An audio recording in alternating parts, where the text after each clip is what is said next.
students, welcome to G All India English Solution. Today we will discuss active and passive voice. देखो active क्या होता है, passive क्या होता है. एक्टिव जैसे हम डायरेक्ट बोलते हैं, जैसे मैं खाना खा रहा हूँ, ये क्या है हमारा एक्टिव वॉइस. यदि हम ये कहें कि खाना मेरे द्वारा खाया जा रहा है, तो वो क्या है हमारा पैसिव वॉइस. ठीक है, तो रूप तो चेंज हो जाएगा लेकिन उसका मीनिंग चेंज नहीं होना चाहिए. वो क्या कहलाता है हमारा पैसिव वॉइस. अब एक्टिव से पैसिव वॉइस बनाने के लिए मेमोरी चार्ट ये है, इसे आप नोट डाउन कर लेना. जैसा आपके टेंसेस तो आपकी ये प्रेजेंट, पास्ट एंड फ्यूचर. ठीक है, तो इंडेफिनेट में कौन कौन सा लगेगा आपका ये is are am. Present indefinite में क्या यूज करोगे is are am. Present past indefinite में क्या यूज करोगे was were. And future indefinite में क्या यूज करोगे विल बी और shall be. Will be use होगा अन्य सभी सब्जेक्ट के साथ और आई वी के साथ यूज होगा शैल बी. कंटिन्यूअस में आपको क्या यूज करना है is are am plus being. Past continuous में वाज वर प्लस बीइंग आएगा. और फ्यूचर कंटिन्यूअस की नो पैसिव, इसकी पैसिव वॉइस नहीं बनाई जाती.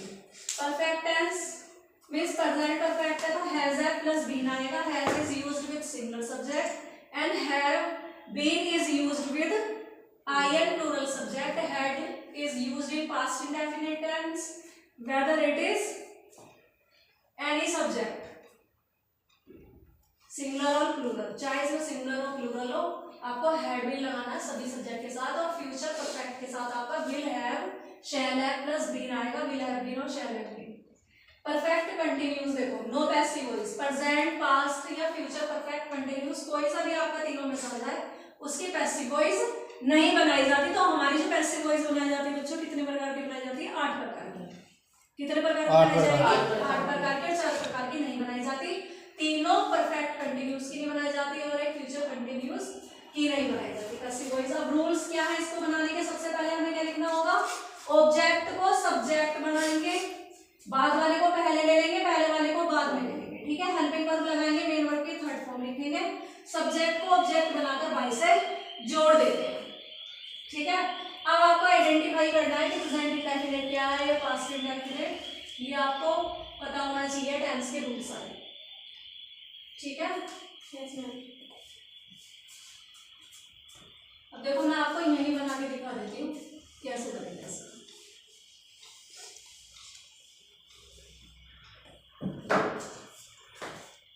जैसे एक सेंटेंस आपका ये कि ही रीड्स द रामायण. वह क्या पढ़ता है रामायण पढ़ता है. कौन सा टेंस है प्रेजेंट इंडेफिनिट टेंस है. कौन सा टेंस है प्रेजेंट इंडेफिनिट टेंस, क्योंकि आपका सब्जेक्ट के बाद मेन वर्ब की फर्स्ट फॉर्म में क्या आ रहा है एस. ठीक है, तो आपको ऑब्जेक्ट को सब्जेक्ट बनाना है. ऑब्जेक्ट हमारा क्या है रामायण. मेन वर्ब के बाद हमारा ऑब्जेक्ट होता है. और आप ऐसे भी कर सकते हो कि वह क्या पढ़ता है, तो क्या पढ़ता है वो रामायण. तो हम सबसे पहले क्या लिखेंगे द रामायण आंसर में. उसके बाद हमें क्या लगाना है हेल्पिंग वर्ब. अब हेल्पिंग वर्ब किसके अकॉर्डिंग आएगी टेंस के अकॉर्डिंग. टेंस के अकॉर्डिंग आएगी तो प्रेजेंट इंडेफिनिट में आपको कौन सी यूज करनी is are am according to subject. Ramayan एक वचन है तो हमें क्या लगाना है इज लगाएंगे एक. ठीक है, इसमें से तीनों में से एक लगाना है. तो द रामायण इज रीड की थर्ड फॉर्म भी रीड ही होती है, लेकिन प्रेजेंट इंडेफिनिट में तो ऐसे लगाते हैं. यहाँ तो थर्ड फॉर्म लगाएंगे तो बस खाली आर ई डी बोला जाएगा, रेड लिखा जाएगा सेम स्पेलिंग. तो the Ramayan is read by he का क्या हो जाएगा हिम. क्या लिखेंगे भाई हिम. अब मान लो हमारा सेकंड सेंटेंस है कि he does not read the Ramayan.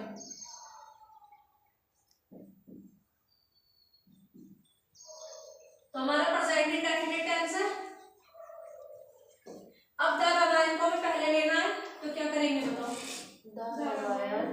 ठीक है, तो द रामायण रामायण का आर बस. ठीक है, शॉर्ट फॉर्म में लिख दिया. अब द रामायण इज, यहाँ तो डू डज नॉट आएगा. अब लेके पैसिव वॉइस बनाते हुए is are am plus not आता है. तो the Ramayan is not read बोलेंगे ना, read by him. Is it clear to you? ठीक है, चलो नोट डाउन कर लो।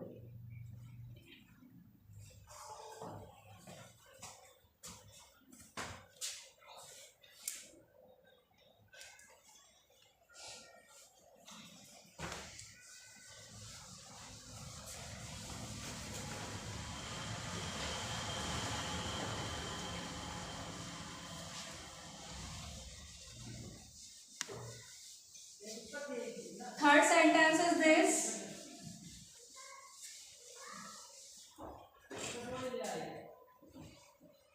He does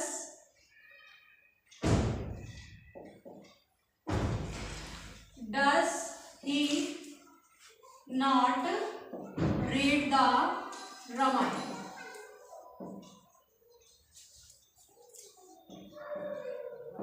ठीक है, एंड में क्वेश्चन मार्क लगाना है। तो हमारा do does is used in present indefinite in active voice, but in passive voice we have to use is, are, am according to subject. तो according to the Ramayana we have to use is. Is the Ramayan not main verb third form read by him, and put of the mark of interrogation in the last of the sentence. And fourth sentence is this: why does he not read the Ramayana?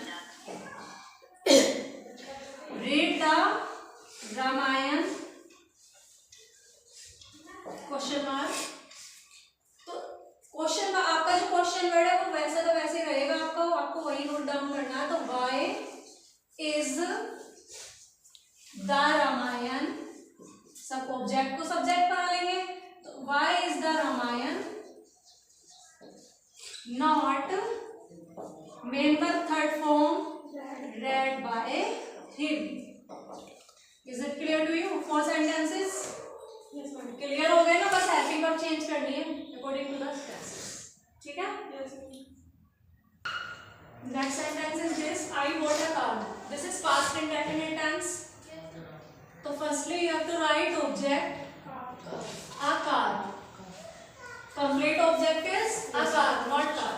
ठीक है, a car was, bought की third form bought ही रहेगी, bought bye, आई का क्या हो जाएगा?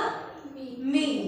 अब ये I did not buy a car, तो अ कार वाज ही आ रही है ना, तो वाज नॉट, डिड वगैरह खत्म हो जाएंगे यहाँ से, और बाय की थर्ड फॉर्म यहाँ डिड नॉट के साथ बाय आता है। ठीक है, तो वाज नॉट बॉट बाय मी।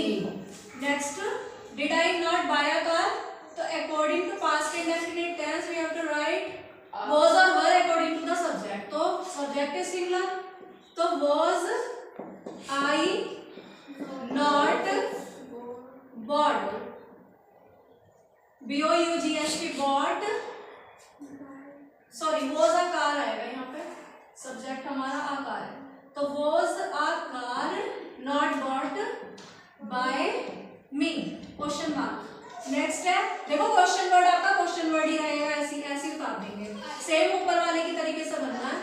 तो डिड की जगह हमें क्या लगाना है? Was according to the subject. तो how was a car not bought by I is converted into me. Mark of the interrogation. I shall write a letter. This is future indefinite tense. तो हमें क्या लगाना है पहले? A letter. भाई I के according तो यहाँ shall आया, लेकिन अब a letter के अकॉर्डिंग क्या लगाएगा हम? Will be. Be और प्लस कर देंगे future indefinite में। तो a letter will be write की थर्ड फॉर्म क्या होगी? Written by me. अब I shall not write a letter, तो a letter, अब देखो हमें will be लगा रहे हैं तो नोट हमें be पहली हेल्पिंग वर्ब के बाद लगाना है। तो will not be written by me. Next, shall I not write a letter? तो according to a letter, will a letter not be written by me? Is it clear to you? Yes. Why shall I not write a letter? Then Why a letter? No. Why will? Helping verb ना? Why will a letter? देखो यहाँ helping verb तो यहाँ भी helping verb होनी चाहिए, तो why will a letter not be written by me? Mark of the interrogation. He has done the homework. This is present perfect tense.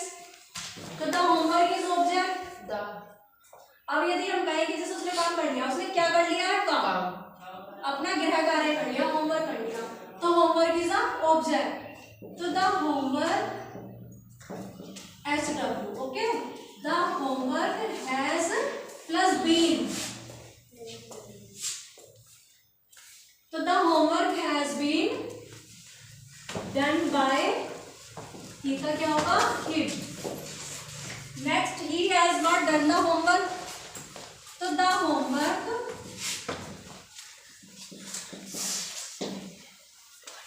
abbreviation form of the homework, okay, short form.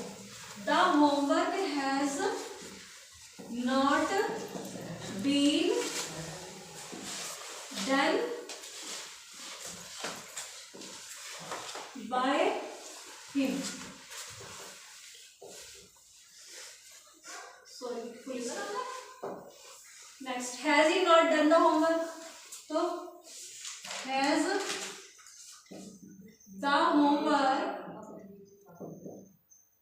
not been, यहाँ देखो not been कहिए, has the homework not been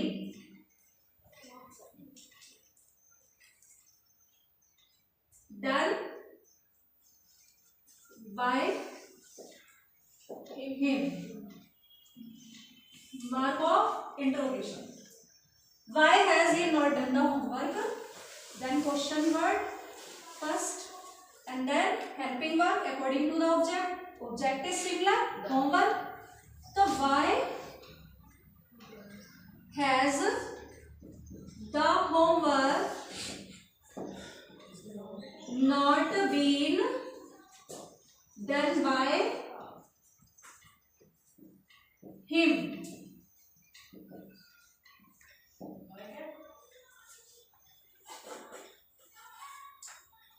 Clear? Yes, ma'am.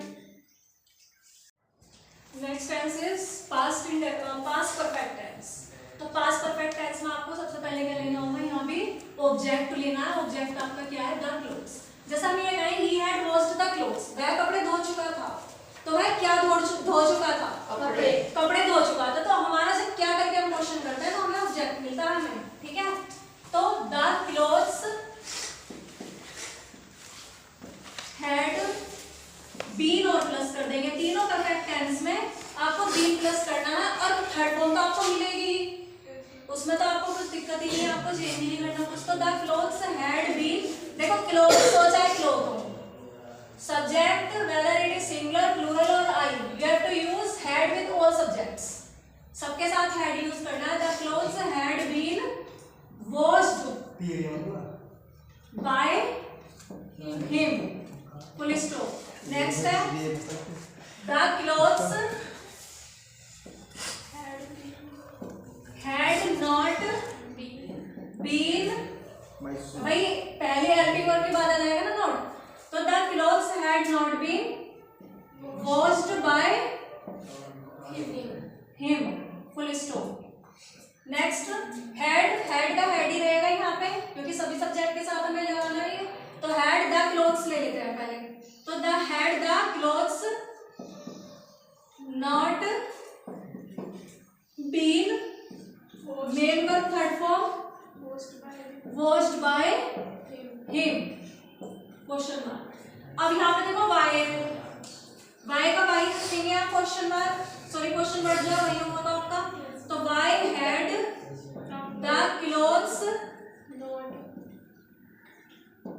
not been washed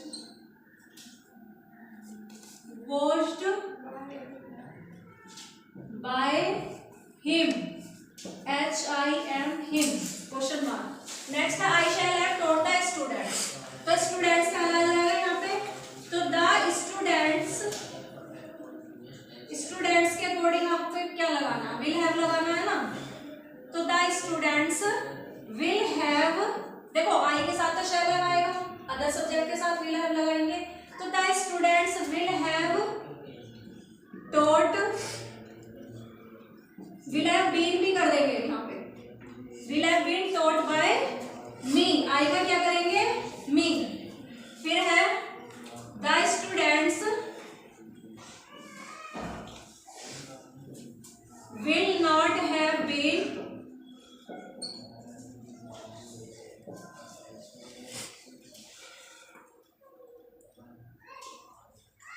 taught by me,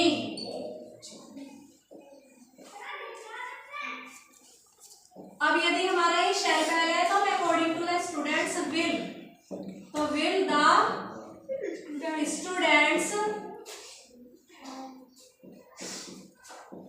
not have been taught by me, question mark. Next है why, question word तो question word ही रहेगा, तो क्या लिखना है हमें, why will the students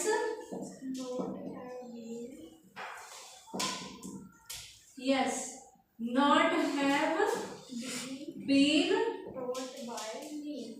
taught by me,